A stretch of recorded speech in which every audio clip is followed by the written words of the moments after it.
है supreme sky Lord की, जिसके पावर की कोई हदें नहीं थी। वो एक ऐसा देवता था जिसे हेवन के सभी गॉड डरते थे, लेकिन हर महाबली को एक ना एक दिन गिरना ही होता है। स्काई लॉर्ड सबसे ज्यादा अपने दोस्त से प्यार करता था, लेकिन वही दोस्त उसकी पीठ में खंजर खोपते हुए उसके साथ धोखा करता है। अपने अंतिम समय में स्काई लॉर्ड को अर्थ पर एक कमजोर बच्चा दिखा, जो कि अपने लवर को दुश्मनों से प्रोटेक्ट करने के लिए खुद की जिंदगी को अलविदा कह रहा था। स्काई लॉर्ड को वो इंसान खुद जैसा महसूस हुआ, इसीलिए वो अपनी सोल को उसकी बॉडी में ट्रांसफर कर देता है। इस वजह से स्काई लॉर्ड की सोल ने एक इंसानी शरीर में जन्म लिया, जो कि बदले की आग में तड़प रही थी। वो कसम खाता है कि वो एक बार फिर से खुद को ताकतवर बनाएगा, ताकि वो हेवन में जाकर अपनी मौत का बदला ले सके। और इसी के साथ सुप्रीम स्काई लॉर्ड की एक नई जिंदगी शुरू हुई।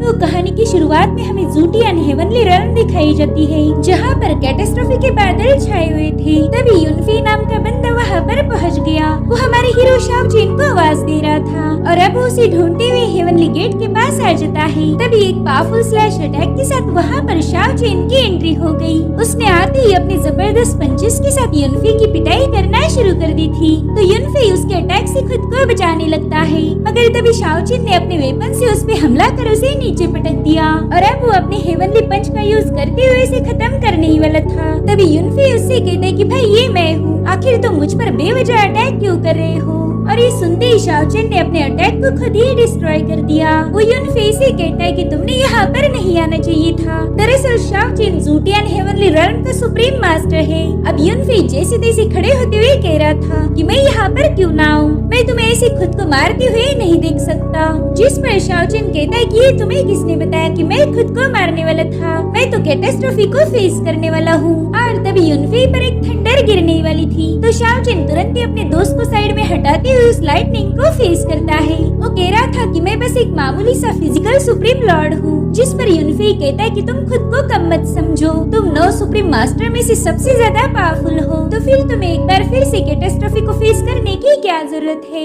तुम्हारे पास पहले ही ढेर सारी पावर है। जिस पर शाओ चेन कह रहा था कि वो सारी पावर क्या काम की, मैं तो उससे 3rd GB फॉर्म नहीं कर सकता, तो अब खुद को अपग्रेड करने के लिए मेरे पास बस एक ही रास्ता है, जो कि है इस थंडर कैटास्ट्रोफी को फेस करना। मुझे पता है कि ये बहुत खतरनाक होगा, लेकिन अगर मैं इसमें पास हो गया तो मैं तुरंत ही कल्टीवेशन की हायर लेवल पर पहुंच जाऊंगा। यूनफी, अगर तुम वाकई मुझे अपना दोस्त मानते हो तो मेरी मदद करो। एक तो मैं इस कैटास्ट्रोफी को फेस करके पावरफुल बनूंगा या फिर खत्म हो जाऊंगा। इन दोनों ऑप्शन के अलावा तीसरा ऑप्शन तो मेरी डिक्शनरी में है ही नहीं। इतना कहकर वो सीधा कैटास्ट्रोफी की तरफ आगे बढ़ता है। वो जोर जोर से हंस रहा था। यूनफी गुस्से में कहता है कि ये तो एक नंबर का पागल है, और फिर वो भी अपनी दोस्ती निभाने के लिए उसे फॉलो करने लगता है। जिसके बाद हमें जेनु रेल्म का टियान युआन रीजन दिखाया गया, जहाँ पर सोरिंग क्लाउड सेक्ट था। वेल, यहाँ के कुछ डिसाइपल अपने चीफ से मिलना चाहते थे, मगर चीफ के चमचे डिसाइपल्स को अंदर जाने से रोकने लगते हैं, जिनमें से एक है लियू हान। वो कह रहा था कि फिलहाल तो चीफ प्रैक्टिस में बिजी है, और वैसे भी वो तुम्हारे जैसे कमजोर डिसाइपल से नहीं मिलते। जिस पर वो बंदा कह रहा था कि मेरा चीफ से मिलना बहुत जरूरी है, हमारे सेक्ट में बाकी तीनों मेजर सेक्ट के जासूस है, वो लोग हमारे टाउन में है, और मेरे ख्याल से वो हम पर अटैक करने की फिराक में है। अगर उन्होंने कोई गड़बड़ी कर दी तो क्या तुम इसकी जिम्मेदारी उठाने के लिए तैयार हो, क्योंकि वो तो हम पर कभी भी हमला कर सकते हैं। ये सुनकर लियू हान उस बंदे को भी पीटने वाला था, मगर एक और डिसाइपल चीखते हुए उन पर जंप लगा देता है। पहले ये हरकत उसने इनके झगड़े छुड़ाने के लिए की थी। अब ये लोग तो साइड में हट चुके थे, मगर वो धड़ाम से नीचे गिर जाता है। वो कह रहा था, भाई लोग यार आपस में लड़ाई क्यों कर रहे हो, और गाइस इसका नाम भी शाओ चेन है। लियू हान उससे कहता है कि शाओ चेन, तुम टॉप 5 डिसाइपल में से एक हो, इसलिए मैंने इस बार तुम्हें छोड़ दिया। अगर दोबारा से ऐसी कोई हरकत की तो सबसे पहले तुम्हें ही पीटा जाएगा। वहाँ पर हम लियू फिंग नाम के बंदे को देखते हैं, जो कि चीफ के चहेते डिसाइपल का सीनियर है। वो भी शाओ चेन को धमका रहा था। तभी शाओ चेन कहता है, सीनियर लियू फिंग, आपको खुला खुला नहीं लग रहा क्या? और फिर उसे एक कच्छा दिखाता है। दरअसल शाओ चेन ने वहाँ से कूदते वक्त लियू फिंग का कच्छा उतार लिया था, इसलिए वो तुरंत ही अपनी इज्जत बचाने लगता है, और उसकी हरकत देखकर बाकी के सारे डिसाइपल उस पे हंसने लगते हैं। इससे तो लियू फिंग और ज्यादा भड़क गया। वो कह रहा था, पकड़ो इस कमीने को, मैं अभी इसे सबक सिखाता हूँ। और अब वो शाओ चेन को एक जोरदार पंच मारने वाला था कि तभी वहाँ पर एल्डर फैंग पहुँच गया। वो कह रहा था, बहुत हो गया, तुम लोग फेलो डिसाइपल हो, यो आपस में झगड़े करना तुम्हें शोभा शोभा नहीं देता। और हाँ, शाओचेन को पीटने का इरादा दिमाग से निकाल दो, वो एक टैलेंटेड बच्चा है। मगर चीफ फैंग तो यूं ही डायलॉग बाजी कर रहा था। हकीकत में तो शाओचेन को बिल्कुल भी पसंद नहीं करता। इधर शाओचेन लिu फेंग का कच्चा अपने साथ लेकर वहाँ से भागना शुरू कर देता है। अपने चमचे से कह रहा था कि जाकर उस कमीने को सबक सिखाओ। इधर शाओचेन उल्टी पुल्टी छलांगे लगाते हुए भाग रहा था और उसकी सारी हरकतें सुप्रीम मास्टर देख रहे थे। वो स्माइल करते हुए कह रहा था कि ये तो बहुत ही इंटरेस्टिंग बच्चा है। उसके साथ यूनफे भी था। वो देखता है कि शाओचेन हेवंस में होकर भी बाकी की रेल्म पर नजर रख सकता है। वो शाओचेन से पूछता है कि तुमने वर्ल्ड स्पेसेस क्रिएट कैसे की। तो शाओचेन उसे और स्पेसेस दिखाते हुए कह रहा था कि इसे 8 हेवंस कहा जाता है। इनके अंदर एक पैसेजवे है जिसका यूज करते हुए हम दूसरे रेल्म में आराम से जा सकते हैं। लेकिन बस एक बात मुझे समझ नहीं आ रही, यहाँ मौजूद हर एक रेल में मेरा फॉर्म है और इन्हीं से एक रेल में मेरा थंडर ट्रिब्यूलेशन जा चुका है। अगर मुझे ब्रेक थ्रू करना है तो इन रेल्म्स को ढूंढना पड़ेगा। जिसके बाद सुप्रीम लॉर्ड कई सारे रेल्म्स को ओपन करता है, जिसमें थी human, animal, hello, heaven and Ashura. साथ ही उसने और भी कई रेल्म्स ओपन की थी और इन्हीं में से एक जगह पर उसकी कैटास्ट्रोफी ट्रायल होने वाली है। अब यूनफे उससे पूछता है कि भाई शाओचेन, मुझे बताओ कि मैं तुम्हारी मदद कैसे कर सकता हूँ। जिस पर सुप्रीम लॉर्ड कह रहा था कि मेरे ख्याल से डिवाइन सोर्ड और काउंटेस मुझ पर हमला करने की फिराक में है और ट्रायल के दरमियान मैं उनके साथ फाइट नहीं कर पाऊंगा। तो मैं चाहता हूँ कि तुम मेरे लिए मेन गेट पर पहरा दो, बस उन दोनों को यहाँ पर आने मत देना। तो यूनफे कहता है ठीक है, बस तुम अपना ख्याल रखना। और अब वो सीधा हेवनली गेट की तरफ चला गया। इधर शाओचेन कह रहा था कि शायद मुझे इन रेल में जाकर ही चेक करना पड़ेगा कि मेरी ट्रायल आखिर किस जगह होने वाली है। साथ ही अगर मैं वहाँ खुद जाऊंगा तो चांसेस है कि मुझे इस दुनिया के कई सारे राज पता चल जाए। अगर इस कैटास्ट्रोफी को मैं पास कर पाया तो महाशक्तिशाली बन जाऊंगा और फिर मैं इस दुनिया से बुराई का नामो निशान मिटा दूंगा। लेकिन अगर मैं ट्रायल में फेल हुआ तो इस दुनिया से मेरा ही नामो निशान मिट जाएगा। जिसके बाद वो अपना मास्क पहन लेता है। गाइस, ये मास्क का भी एक सीक्रेट है जो आगे चल के हमें पता चलेगा। और अब शाओचेन 1 बाय 1 अलग अलग रेल को चेक करने लगता है। वो जब ह्यूमन रेल में गया, वहाँ के लोग तो उसे देखकर हैरान थे। उन्हें लग रहा था कि मानो कोई देवता वहाँ पर भूले भटके पहुँच गया हो। अब वहाँ से सीधा दूसरी रेल में चला गया, लेकिन कहीं पर भी कैटास्ट्रोफी का नामो निशान नहीं था। और तभी उस पर पीछे से अटैक हो गया। इससे शाओचेन बाल बाल बच गया था। अब वापिस हेवन में आ जाता है। दरअसल ये अटैक किया था डिवाइन सोर्ड ने। वो कहता है शाओचेन, तुम हेवनली रेल्म के ऊपर लेवल अप करना चाहते हो जो आज तक कोई नहीं कर पाया। मेरे ख्याल से तुम हमारी ऊपर वाली रेल्म में जाना चाहते हो, लेकिन मैं ऐसा नहीं होने दूंगा। जिस पर शाओचेन कह रहा था कि डिवाइन सोर्ड और काउंटेस, मुझे लगा ही था कि तुम यहाँ पर अपनी टांग अड़ाने जरूर आओगे। दरअसल ये दोनों भी शाओचेन जैसे ज़ूटियान हेवनली रेल्म के सुप्रीम मास्टर्स हैं और इन्होंने यूनफे को बुरी तरह से पीट के शाओचेन के सामने फेंक दिया था। शाओचेन तो अपने दोस्त की ऐसी हालत देखकर बहुत ज्यादा भड़क गया। वो कहता है शायद तुम्हें निपटा कर ही मुझे कैटास्ट्रोफी की ट्रायल देने जाना पड़ेगा। और अब वो दोनों भी सोर्ड एंड फिनिक्स फॉर्मेशन का यूज करते हुए शाओचेन पर हमला करने आगे बढ़ते हैं और इसी के साथ सुप्रीम लॉर्ड्स में जबरदस्त फाइट होना शुरू हो गई। शाओचेन उन पर पावरफुल हमला करते हुए कह रहा था कि तुम हमेशा मेरे रास्ते की रुकावटें बनते आए हो। और तभी काउंटेस ने फिनिक्स बर्ड से उस पर हमला कर दिया, जिससे शाओचेन जैसे तैसे बच गया था। मगर तभी डिवाइन सोर्ड उसके पीछे लग जाता है। शाओचेन उसके हर एक अटैक को डिस्ट्रॉय करते जा रहा था और फिर वो भी अपनी डिवाइन पावर का यूज करते हुए उस पे मुसलसल हमले करना शुरू कर देता है। तो इससे बचने के लिए डिवाइन सोर्ड ने वहाँ रखे बड़े से क्रिस्टल को शाओचेन पर थ्रो कर दिया, जिसे वो बड़ी ही मुश्किल से रोक रहा था। तब तक काउंटेस ने भी उस पर हमला कर दिया, जिसमें शाओचेन घायल हो गया। अब वो बड़ी ही तेजी से काउंटेस के अटैक से दूर भागते हुए सीधे एक पोर्टल में एंटर कर देता है। मगर ये दोनों तो उसका अभी भी पीछा छोड़ने के लिए तैयार नहीं थे। जिस रेल में शाओचेन पहुंचा, वहाँ पर डिवाइन सोर्ड भी आ जाता है। वो कह रहा था फिजिकल सुप्रीम लॉर्ड, तुम पहले जितने पावरफुल नहीं हो। मेरे ख्याल से तुमने अपनी सारी स्पिरिचुअल पावर को ट्रिब्यूलेशन के लिए यूज किया है। अब वैसे भी तुम कमजोर हो, तो तुम्हें खत्म करने का इससे अच्छा मौका नहीं मिल सकता।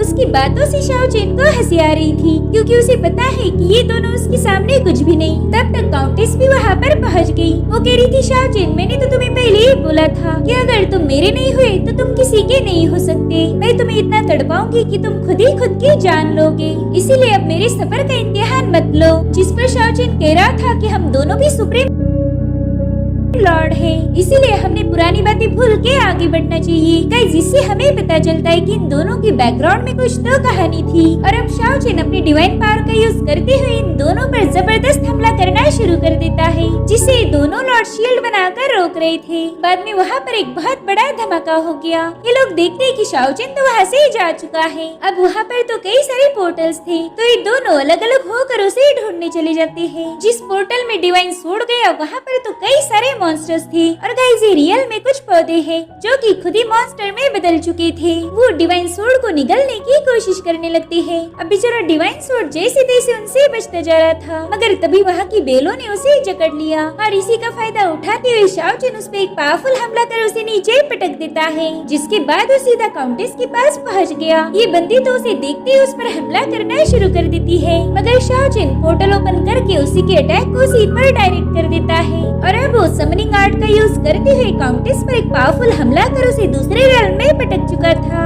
इस अटैक में काउंटेस बुरी तरह से घायल हो गई। वो कहती, शाओ चेन, मुझे यकीन नहीं हो रहा कि तुमने मुझे इतना हर्ट किया। क्या तुम पुरानी सारी बातें भूल चुके हो? जिस पर वो कहता है कि एक तरफा प्यार का अंजाम बुरा होता है। मेरे दिल में तुम्हारे लिए कोई जज्बात नहीं। जब इंसान तबाह हुए थे तभी गॉड्स की प्रोग्रेस होना शुरू हो गई। ऐसा समझ लो कि इसी दरमियान पुराना शाओ चेन भी मर चुका है। मगर हम शाओ चेन की आंखों में आंसू देख पा रहे थे, मगर वो काउंटेस को अपनी कमजोरी दिखाना नहीं चाहता था। तो अब काउंटेस कहती है, ठीक है, आज तुम्हें मारने के लिए मैं खुद की कुर्बानी देने के लिए भी तैयार हूँ। तब तक डिवाइन सोड भी वहाँ पर पहुँच गया। वो कह रहा था कि हम तुम्हें ट्रिबुलेशन पास नहीं करने देंगे, जिस पर शाओ चेन कह रहा था कि वो तो मुझ पर डिपेंड करता है। तो अब ये लोग दोबारा से फाइट करना शुरू कर देते हैं। दोनों बिल्कुल भी नहीं चाहते थे कि शाओ चेन लेवल अप करके असेंड कर पाए।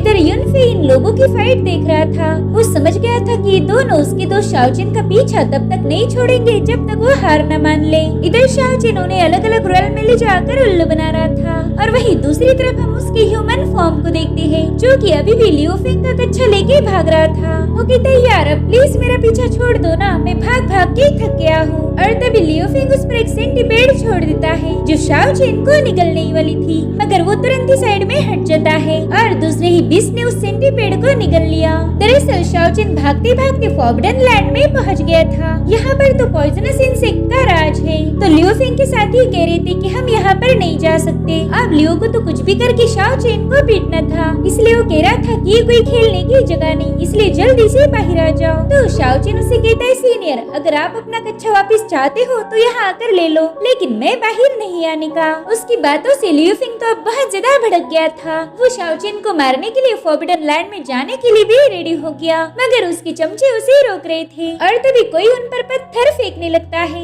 ये देखकर लियो फेंग कह रहा था कि ये हरकत जिसकी भी है वो सामने आ जाओ। अब तो उसके चमचे भी डर गए थे, क्योंकि ऑलरेडी ये इलाका फॉरबिडन था। वो कहते हैं कि हम इस बेवकूफ शाओ चेन के लिए अपनी जान नहीं दे सकते। तो लियो फेंग कहता है, ठीक है शाओ चेन, आज तो तुम बच गए, लेकिन तुम कभी न कभी तो सेक्ट में वापस आओगे। उस वक्त देखना मैं तुम्हारा क्या हश्र करता हूँ। जिसके बाद वो सभी लोग वहाँ से डर के मारे भाग गए। इधर शाओ चेन जैसे पीछे मुड़ता है, उसके सामने एक बीस्ट था जो उसे निगलने के लिए तैयार तो है, मगर कोई उसे पीछे पुल कर रहा था। शाओ चेन कहता है, मुझे पता है तुम कौन हो, अब जल्दी से सामने आ जाओ। पहले लड़की थी जियांग मेंग, जो कि सोरिंग क्लाउड सेक्ट की ही डिसाइपल है। शाओ चेन कह रहा था कि मैं तो टॉप डिसाइपल में से एक हूँ, तो भला मैं तुम्हारी इन बच्चों वाले हरकतों से इतने आसानी से कैसे डर जाऊंगा। मेरे को तो पता है तुम्ही ने उन लोगों पर पत्थर फेंके थे। क्यों, सही कहा ना मैंने। जिस पर वो कह रही थी कि मैं तो बस तुम्हारी मदद करना चाहती थी, और देखो तुमने अभी तक मुझे थैंक यू नहीं बोला। और तभी जियांग देखती है कि वहाँ की पुल से एक बीस्ट उस पर अटैक करने आ रहा, मगर शाओ चेन उसे बचा लेता है। हालांकि उसका पालतू मेंढक उस बीस्ट का शिकार हो गया।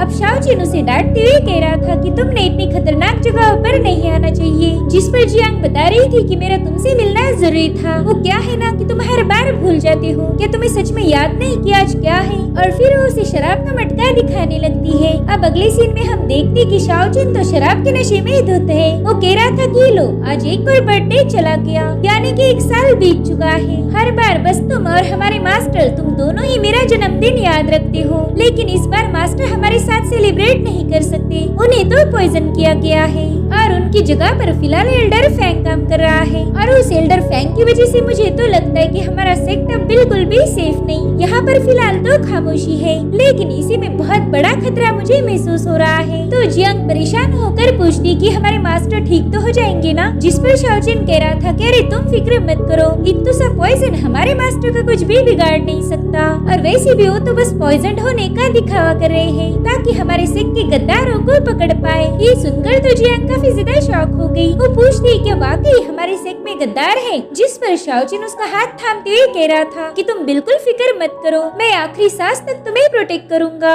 ये सुनकर जियांग सीधे उसके गले लग जाती है। और अब हमें सोरिंग क्लाउड सेक के बैक पवेलियन का सीन दिखाया गया, जहाँ पर खूबसूरत बीस फ्लाई कर रहे थे। मगर तभी शाओजिन को एहसास होता है कि वहाँ कोई है। अब वो जियांग के सामने तो वहाँ नहीं जा सकता, इसलिए वो कहता है कि तुम एक काम करो, तुम घर जाके आराम कर लो और मुझे भी प्रैक्टिस करने दो। और अब जियांग के वहाँ से जाते ही वो सीधा अपने विंडो से जंप लगा देता है। वो चुपके से देख रहा था कि उनका चीफ फैंग एक बंदे के साथ शाओजिन के मास्टर यानी कि लियांग के बारे में बात कर रहा है। और ये बंदा कोई और नहीं बल्कि हेवनली सोर्ड माउंटेन सेक्ट का एल्डर वुफेंग था। वो कहता है कि मास्टर लियांग बहुत लकी है जो हमारे खतरनाक पॉइजन से भी बच पाया। जिस पर एल्डर फैंग कह रहा था कि आप उसका टेंशन मत लो, उसकी जिंदगी और मौत का फैसला तो हमारे हाथ में है। जिसके बाद वो वुफेंग को चाय सर्व करता है। वुफेंग कह रहा था वाकई तुम्हारे सिख की चाय तो बहुत एरोमेटिक है, ये दुनिया की सबसे बेस्ट चाय है। मगर एल्डर फैंग तो बस काम की बात करना चाहता था। वो कहता है कि बस आप हुक्म करो, मैं आज रात ही उस लियांग को खत्म कर दूंगा।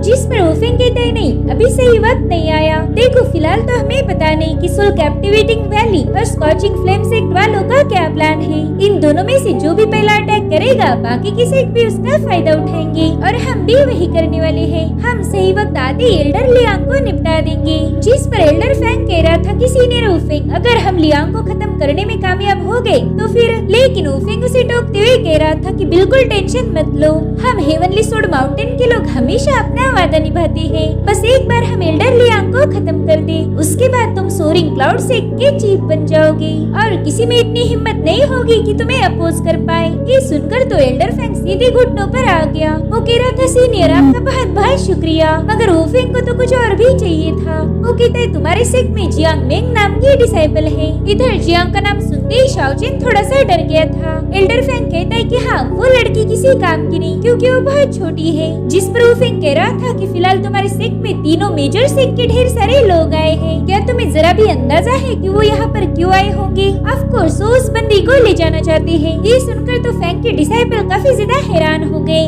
वुफेंग बता रहा था कि उस लड़की के पास सबसे रेयर हेवनली स्पिरिट की बॉडी है। ये सुन के तो शाओजिन को भी झटका लग गया और तभी शाओजिन के प्रेजेंस को वुफेंग के ऊँट ने भाप लिया, इसलिए जोर से आवाज करने लगता है। तो वुफेंग ने तुरंत ही शाओजिन पर अपने कप से हमला कर दिया। एल्डर फैंग कह रहा था कि हमें कुछ भी करके इसे चुप कराना होगा वरना हमारी प्लानिंग सबको पता चल जाएगी। इधर शाओजिन तुरंत ही वहाँ से अपनी जान बचाकर भागने लगता है और एल्डर फैंग के चमचे उसका पीछा कर रहे थे। तभी वो देखता है कि जियांग वापस उसी के पास आने लगी है। दरअसल वो शाओजिन को जिनसेंग ग्रास देना भूल गई थी। शाओजिन को पता था कि अगर इन लोगों ने जियांग को देख लिया तो ये उसे तुरंत ही वुफेंग के हवाले कर देंगे। तो उन लोगों को आवाज देकर अपने पीछे बुला लेता है, मगर जियांग ने भी इसकी आवाज सुन ली। वो चुपके से देखती कि लियू फिंग और उसका साथी शाओजिन को मारना चाहते हैं, इसलिए वो तुरंत ही अपने मास्टर लियांग के पास जाने लगती है क्योंकि बस अब वही शाओजिन को बचा सकते थे। इधर हेवनली रेल्म में सुप्रीम मास्टर की फाइट अभी भी चल रही थी। युनफी देखता है कि इन तीनों ने फाइट कर करके कई सारे रेल्म को बर्बाद कर दिया, मगर फिर भी इन तीनों में कोई भी हार मानने के लिए तैयार नहीं था। लेकिन फाइनली शाओजिन ने इन दोनों को घायल करते हुए नाइन स्काई स्लेइंग मंत्रा को एक्टिवेट कर दिया। ये उसकी सबसे पावरफुल मूव थी, जिसके एक ही बाम अटैक में दोनों भी घायल होकर अपनी रेल्म में वापस आ गए। शाओजिन उनसे कह रहा था कि तुम दोनों ने इतने सालों में जरा भी इम्प्रूवमेंट नहीं की, मगर फिर भी मुंह उठा के मेरा मुकाबला करने यहाँ आए हो। तुमने सोचना चाहिए था कि ऐसी घटिया कल्टीवेशन के साथ तुम एक स्काई लॉर्ड को हरा नहीं सकते। खैर अब जो तुमने गलती की है तो उसकी सजा भी मिलेगी। जिसके बाद वो अपनी डिवाइन थंडर पावर का यूज करते हुए उन दोनों पर हमला करना शुरू कर देता है, जिसे ये लोग एक शील्ड बनाकर डिफेंड कर रहे थे, मगर वो स्काई लॉर्ड की पावर के आगे हद से ज्यादा कमजोर हो गए। अब शाओजिन उन दोनों को मारने वाला था कि तभी अचानक से एक स्वॉर्ड उसके आर पार हो गई। काउंटेस और डिवाइन स्वॉर्ड भी ये देखकर हैरान थे।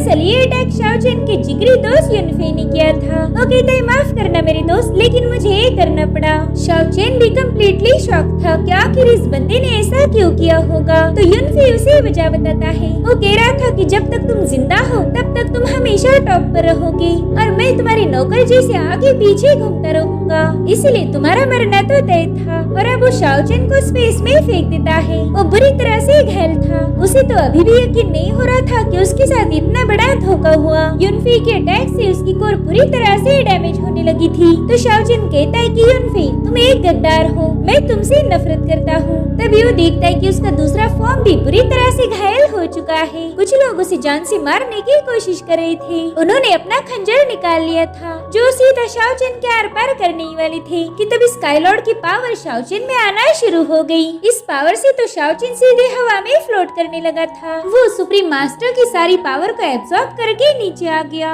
और तभी दोनों बंदे उस पर हमला करने के लिए आगे बढ़ते हैं। और उसी वक्त शाओचेन ने अपनी आंखें खोल दी। उसके अंदर स्काईलॉर्ड की डिवाइन पावर्स आ चुकी थी और अब वो अपनी पावरफुल ऑरा से उन दोनों बंदों को दूर फेंक देता है। इस जबरदस्त ऑरा को एल्डर लियांग भी दूर से ही देख पा रहे थे। एल्डर लियांग कह रहे थे कि पता नहीं ये रोशनी हमारे लिए ब्लेसिंग साबित होगी या फिर एक कर्स। अब ये लोग भी उस रोशनी की तरफ आगे बढ़ते हैं। इधर शाओचेन के अंदर सारी पावर समा गई, जिसके बाद वो अचानक से बेहोश होकर नीचे गिर जाता है। साथ ही स्काईलॉर्ड का मास्क भी उसके बाजू पर फिट हो गया था। अब इन लोगों को आता हुआ देखकर एल्डर फ्रैंक के चमचे वहाँ से भाग गए। इधर शाओचेन की हालत बहुत खराब थी, जो देखकर जियांग रोने लगती है। अब तुरंत ही शाओचेन को ट्रीटमेंट के लिए ले जाया गया। एल्डर लियांग उस जगह को गौर से देखते हैं। उन्हें पता था कि एल्डर फ्रैंक का इसमें कोई ना कोई हाथ जरूर होगा। इधर स्काईलॉर्ड बताता है कि मैं बुरी तरह से घायल था। तभी मेरी डिवाइन कॉन्शियसनेस ने जल्दी से मेरी बॉडी को छोड़कर इस घायल बच्चे को पजेस कर लिया। अब मेरे पास खुद की बॉडी तो नहीं है, मगर मैं सब कुछ ठीक कर दूंगा। काउंटेस डिवाइन सोड और युनफे, तुम लोग ये मत समझना कि मैं मर चुका हूँ। मैं दोबारा से वॉइड को क्रश करते हुए ब्रेक थ्रू कर लूंगा, क्योंकि मैं कभी कोई काम अधूरा नहीं छोड़ता। मैं महाशक्तिशाली बन के तुमसे बदला लूंगा और तुम तीनों को अपना खून बहा के तुम्हारी की गई गलतियों का खामियाजा भुगतना पड़ेगा। जिसके बाद हम देखते कि सुप्रीम मास्टर शाओचेन कल्टीवेट कर रहा था कि तभी वहाँ पर दूसरा शाओचेन पहुँच जाता है। वो देखता है कि उसकी माइंड स्पेस में बहुत ही स्ट्रॉन्ग एनर्जी फ्लो कर रही है, जिसे वो खुद भी छू नहीं सकता था। और तभी उसकी नजर पड़ती है सुप्रीम लॉर्ड पर। उसे देखते ही शाओचेन को सब याद आ गया कि कैसे सुप्रीम लॉर्ड ने सही समय पर उसकी मदद की। वो कह रहा था सीनियर, मैं आपका शुक्रिया अदा करना चाहता हूँ, आपने मेरी जान बचाई। लेकिन सुप्रीम लॉर्ड शाओचेन तो अपने ही धुन में मगन था। वो सोचता है कि सुप्रीम लेवल की स्किल अभी भी मेरे सोल में मौजूद है,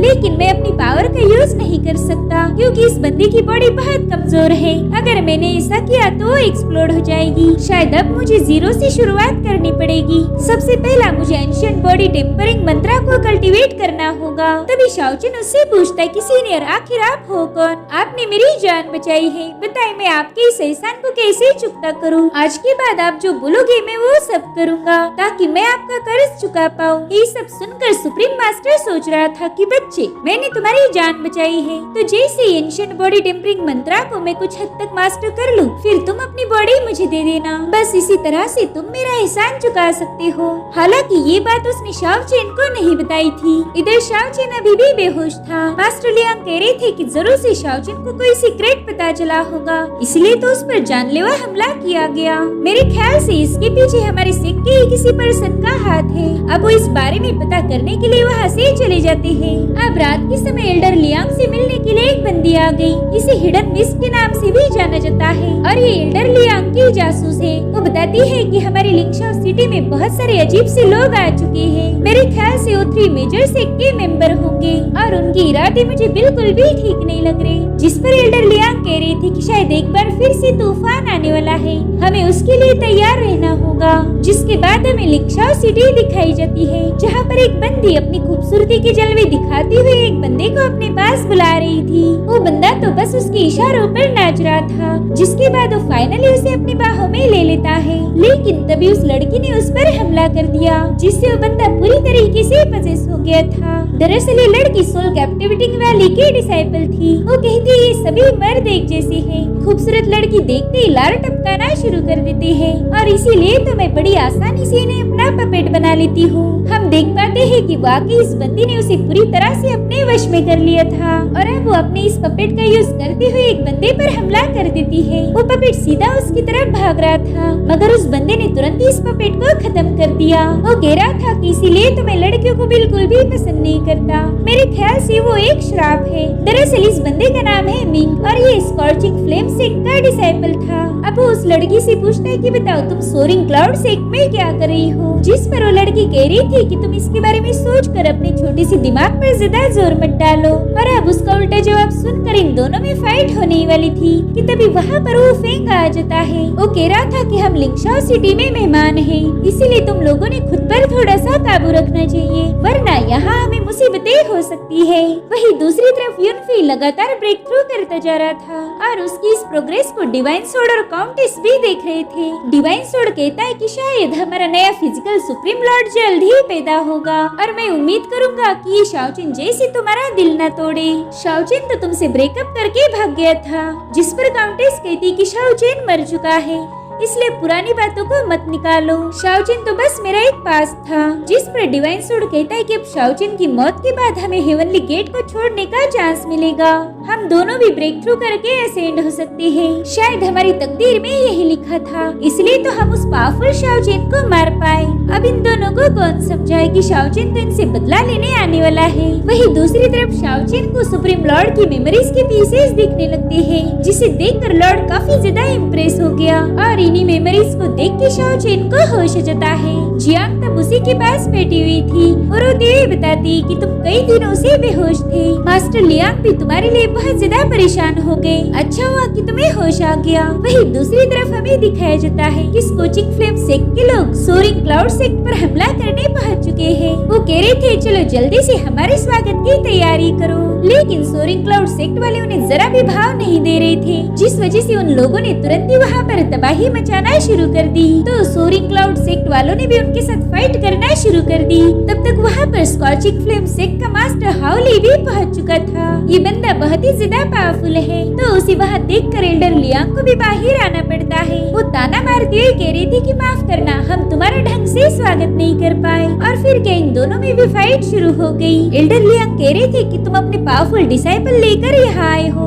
इसका मतलब है कि तुम्हें यहाँ पर जरूर से कोई इम्पोर्टेंट काम होगा, तो चलो अब जल्दी से मुद्दे पर आ जाओ। जिस पर होली कह रहा था कि मैं तुम्हारी सेक्ट की डिसाइपल जियांग को अपने साथ ले जाना चाहता हूँ। ये सुनकर एल्डर तो बहुत ज्यादा भड़क गए थे, क्योंकि शाओचिन और जियांग बस ये दोनों ही उनके सबसे खास डिसाइपल थे। तो अब एल्डर लियांग ने तुरंत आइस फ्लेम पाइथन फॉर्मेशन को बना लिया, जिसमें से एक बड़ा सा पाइथन बाहर आ चुका था और अब वो तुरंत ही होली पर अटैक कर देते हैं। लेकिन होली भी कुछ कम नहीं था, वो भी जल्दी से डीमन फ्लेम ब्लैक को एक्टिवेट करते हुए एल्डर लियांग पर काउंटर अटैक कर देता है। साथ ही इन दोनों सेक्ट के डिसाइपल में भी तगड़ी फाइट शुरू हो गई थी। वही दूसरी तरफ इन दोनों एल्डर्स के स्पिरिचुअल बीस्ट एक दूसरे को मारने के चक्कर में डिस्ट्रॉय हो गए। उसके बाद ये दोनों एल्डर नीचे आ जाते हैं। होली किसी भी कीमत पर जियांग को अपने साथ ले जाना चाहता था, इसीलिए वो अपने दो डिसाइपल्स को जियांग को लाने के लिए सेक्ट में भेज देता है। वही दूसरी तरफ हम जियांग को देखते हैं जो शाओचिन को खाना खिला रही थी। दरअसल इन दोनों को कोई खबर नहीं थी कि उनके सेक्ट में हो क्या रहा है।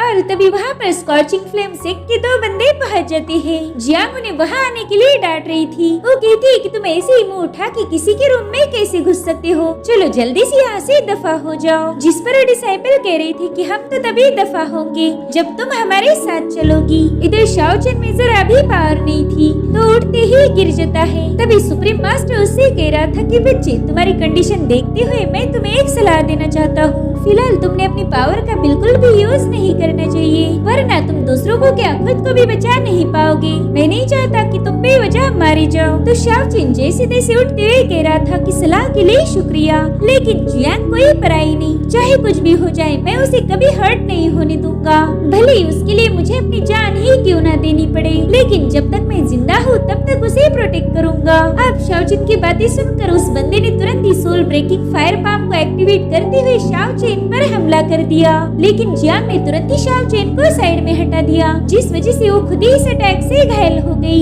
ये देखकर शाओचिन काफी ज्यादा डर गया था। वो तुरंत ही उसे संभालने लगता है। अब उस बंदे का अटैक तो बहुत ही ज्यादा स्ट्रॉन्ग था, जिस वजह से जियांग बेहोश हो गई और ये देखकर उस दूसरे डिसाइपल की फट जाती है। वो कहते हैं सीनियर, कहीं ये लड़की मरमुरा तो नहीं गई? जिस पर वो कह रहा था कि मर भी गई तो हमें क्या, हम उसकी लाश को भी अपने साथ ले जाएंगे। अब ये सुनकर शाओचिन को आ गया था गुस्सा, तो जल्दी से crane under the autumn moon technique का यूज करते हुए उन पर हमला कर देता है। मगर शाओचिन तो पहले ही बुरी तरह से घायल था, तो उसके अटैक में भी इतनी पावर नहीं थी कि उस बंदे को मार पाए। अब वो बंदा तुरंत ही उसे डिस्ट्रॉय करते हुए शाओचिन पर ही काउंटर अटैक कर देता है। इधर सुप्रीम मास्टर कह रहा था कि शायद इसे ही मॉर्टल्स की दुनिया में प्यार में अंधा होना बोलते होंगे। ये बंदा तो इतना भी समझ नहीं पाया कि एक अटैक में ही ये मारा जा सकता है। लोग तो वाकई प्यार में पागल हो जाते हैं, और आज ये मैंने अपनी आंखों से देख भी लिया। तब तक शाओचिन नीचे गिर गया। अब वो सीधा अपनी माइंड स्पेस में पहुंच जाता है। वो दोबारा से उठने की कोशिश कर रहा था,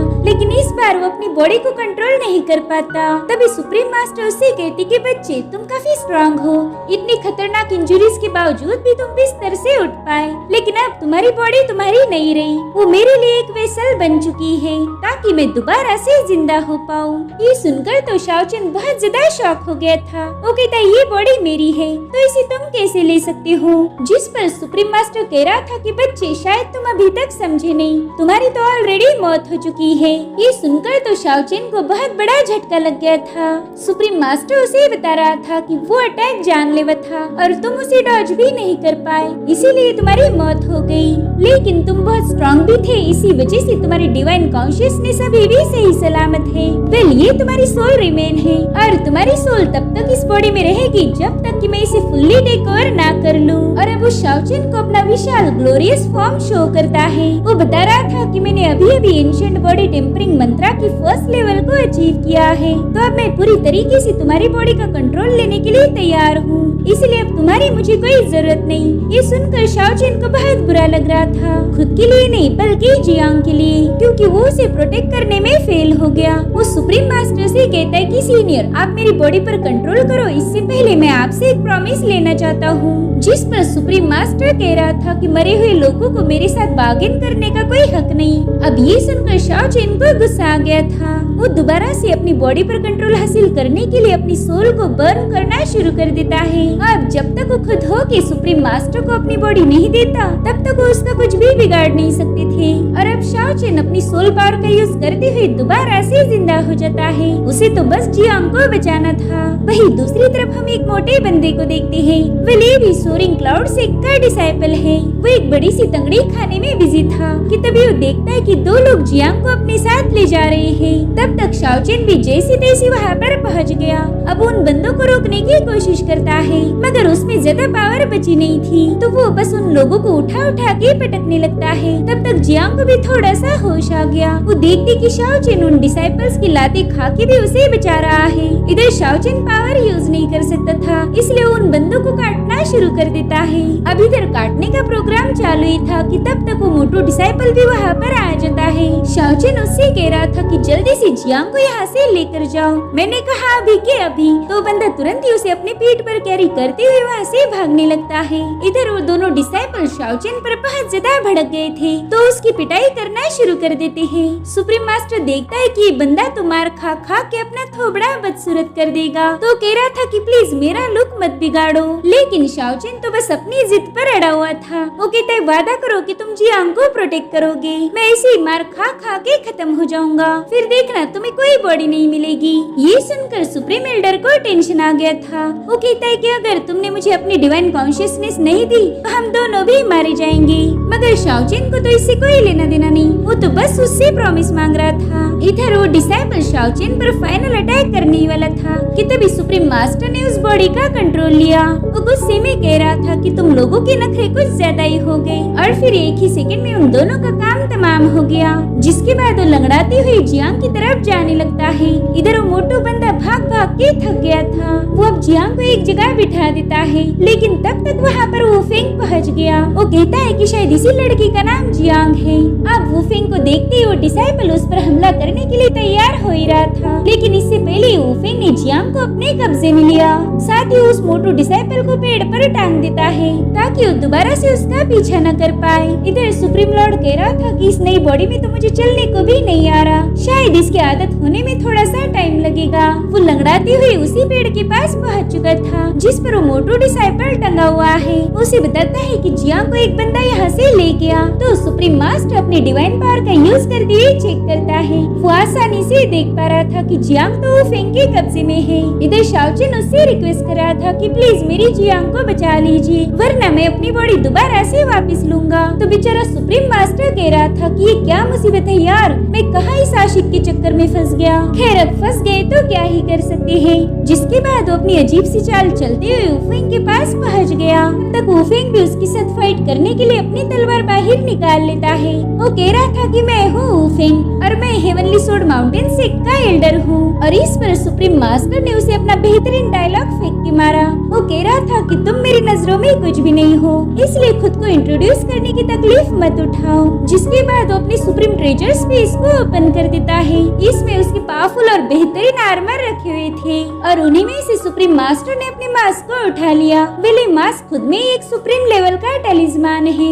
अब सुप्रीम मास्टर उससे कहता है कि दोस्त काफी दिनों के बाद हमारी मुलाकात हुई। वेल इस मास्क का नाम है हार्टलेस मास्क और अब उसे पहनते ही शाओचेन में डिवाइन पावर एंटर करती है। उसकी पूरी बॉडी जबरदस्त और से ग्लो कर रही थी और अब वूफेंग ने उस पर हमला करना शुरू कर दिया, मगर सुप्रीम मास्टर बड़े ही स्टाइल के साथ उससे बचता जा रहा था। शाओचेन कहते वाह सीनियर वाह, आप तो बड़े तेज हो। जिस पर सुप्रीम मास्टर कह रहा था काय का तेज, मैं तो बस ये चाहता हूँ कि मेरी नई बॉडी घायल न हो। और अब उसने भी काउंटर अटैक करते हुए वूफेंग को एक ही पंच में दूर पुश कर दिया।